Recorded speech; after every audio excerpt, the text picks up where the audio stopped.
कभी कभी हमारा ज्यादा बोलना ही हमारे दुख का कारण बन जाता है। गौतम बुद्ध अक्सर अपने शिष्यों से कहा करते थे कि दुनिया की सबसे तेज छुरी हमारी जबान है और दुनिया के सबसे खतरनाक हथियार हमारे शब्द हैं, जो बिना किसी खून खराबे के लोगों को अंदर ही अंदर मार सकते हैं। हमारे सब हमारी ताकत है, लेकिन यह हमारी सबसे बड़ी कमजोरी भी हो सकते हैं। अगर हमें नहीं पता कि कब, कहां, क्या और कितना बोलना है, यदि हम सही समय पर सही इरादे के साथ सही शब्दों का प्रयोग करते हैं, तो यह हमें एक सफल व्यक्ति बनाता है।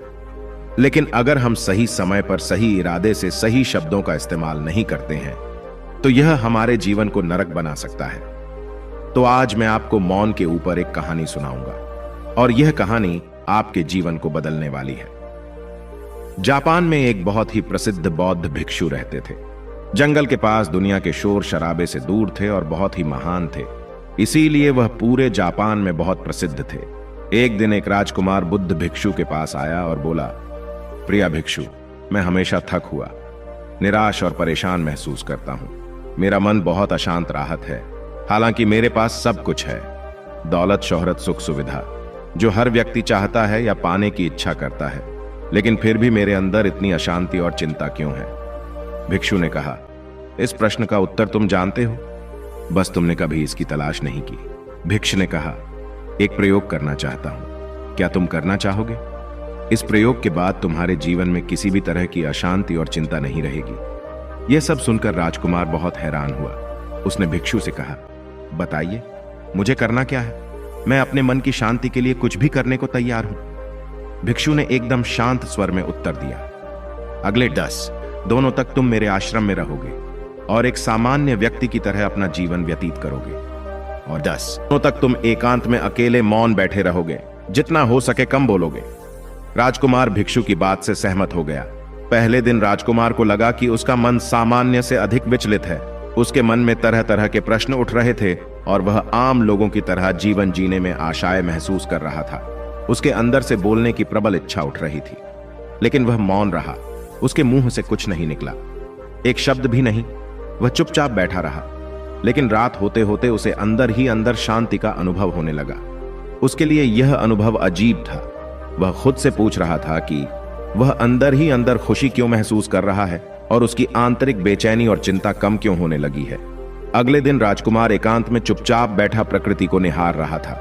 पौधों को, फूलों को, आकाश में उड़ रहे पक्षियों को वह अपने जीवन में पहले बार महसूस कर रहा था कि उसके आसपास की प्रकृति कितनी अद्भुत है। वह दिन भर प्रकृति की सुंदरता को देखा था और उसकी शांति को महसूस करता इस तरह से 1 हफ्ता बीत गया, और अब तक उसके मन की सारी बेचैनी, सारी हलचल, सारी उथल पुथल और तनाव एकदम गायब हो गया था। 8वें दिन की सुबह राजकुमार फिर से एकांत में बैठ गया और कुछ ही मिनट में उसकी आंखें अपने आप बंद हो गईं और वह गहरे ध्यान में चला गया। वह पूरे दिन वहीं आंखें बंद किया बैठा रहा और गहरे ध्यान में डूबता चला गया। न कोई शब्द, न कोई चिंता। राजकुमार भीतर से असीम शांति और आनंद से भर गया। राजकुमार अपने बाकी के 2 दिन इसी तरह गहरे ध्यान में व्यतीत करने के बाद 11वें दिन भिक्षु के सामने प्रस्तुत हुआ और प्रणाम करके बोला, प्रिय भिक्षु, मुझे उत्तर मिल गया कि मेरे मन में इतनी उथल पुथल और चिंता क्यों थी। मैं जान गया कि मेरा मन इतना विचलित क्यों था। भिक्षु ने मुस्कुराते हुए पूछा, बताओ, क्या उत्तर मिला तुम्हें? राजकुमार ने कहा, मैं आवश्यकता से अधिक बातें करता था। मैं किसी पर भी अपने शब्द और ऊर्जा व्यर्थ करता था। मैं दिन भर अपने लोगों से फालतू की बातें करता और फिर उन्हीं के बारे में अकेले में सोचता रहता और ज्यादातर समय नकारात्मक बात सोचता। इस तरह मैं बस अपना समय बर्बाद कर रहा था। ज्यादा बोलने और नकारात्मक सोचने की वजह से मेरा मन अशांत और बेचैन हो गया, और इस वजह से मैं किसी भी चीज पर ठीक से काम नहीं कर रहा था, जिससे फिर मैं लगभग हर काम में असफल होने लगा। और फिर इन लगातार मिलने वाली असफलताओं की वजह से मैं और भी उदास और चिड़चिड़ा हो गया, और इसने मेरे जीवन को नष्ट कर दिया।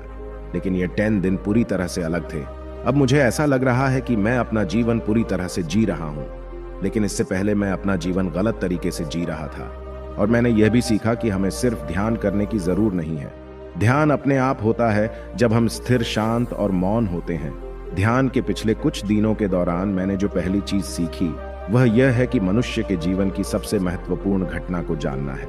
भिक्षु ने कहा, सिर्फ तुम ही नहीं, दुनिया में ज्यादातर लोग जरूर से ज्यादा बोलते हैं, आज भी लोग ज्यादातर समय केवल एक दूसरे को निशाना दिखाने के लिए ही बोलते हैं। कुछ लोग ना चाहते हुए भी बातें करते हैं और अपना जीवन बर्बाद कर लेते हैं। भिक्षु ने राजकुमार को मन का महत्व समझते हुए कहा। एक बार गौतम बुद्ध से उनके शिष्यों ने पूछा, प्रिय बुद्ध, आप ज्यादातर समय चुप क्यों रहते हैं?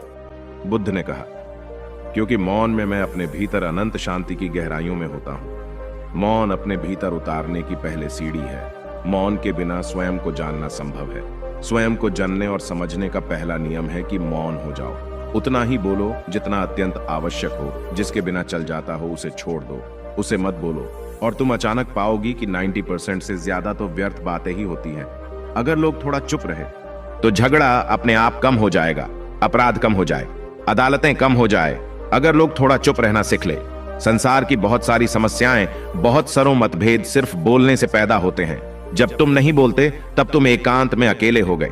भरे बाजार में भीड़ में खड़े हो नहीं बोलते, हिमालय के शिखर में पहुंच गए। जिसने मौन की कला जान ली वो भीड़ में भी अकेले होने की कला जान लेता है। वह अपने भीतर ही डुबकी लगाने लगता है।